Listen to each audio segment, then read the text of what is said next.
DJ मिठू राजा पटसोनी। भोले बाबा को फिर से मनाना है, जाके देवघर में जलवा चढ़ाना है। भोले बाबा को फिर से मनाना है, जाके देवघर में जलवा चढ़ाना है। जो भी यहाँ आया सफल सुख पाया, जो भी यहाँ आया सफल सुखी पाया, जो भी मांगो सब मिल रहा है। एवं जी क्या चल रहा है? अरे गांजा और चिलम चल रहा है, दिखाई नहीं दे रहा है। सामन में गांजा चल रहा है, चिलम से धुआं निकल रहा है। सामन में गांजा चल रहा है, चिलम से धुआं निकल रहा है। और हर महादेव। डीजे मिठू राजा पटसोनी। हर हर महादेव। भोले बाबा के कृपा से ही होता सबका काम जी।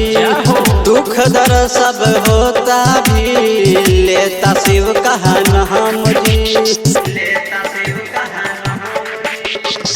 भोले बाबा के कृपा से ही होता सबका काम जी। दुख दर्द नहीं होता जो भी लेता शिव का नाम जी। बोल बम के नारा लगा के, बोल बम के नारा लगा के किस्मत बदल रहा है।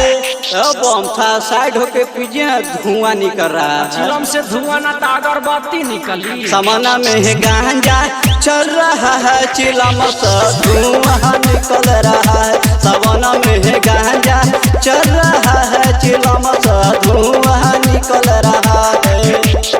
प्रेम से बोल दे बासुकीनाथ की। डीजे मिठू राजा पटसोनी।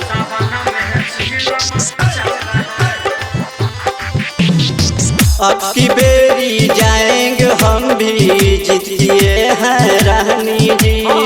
सुल्तानगंज से कावर उठा के माँ गंगा का जल जी। अब की बेरी जाएंगे हम भी, जीतिए हैं रानी जी। सुल्तानगंज से कावर उठा के माँ गंगा का जल जी। मंटू आनंद नाम हमेरा, मंटू आनंद नाम हमेरा। शिव भक्ति अटल रहा है।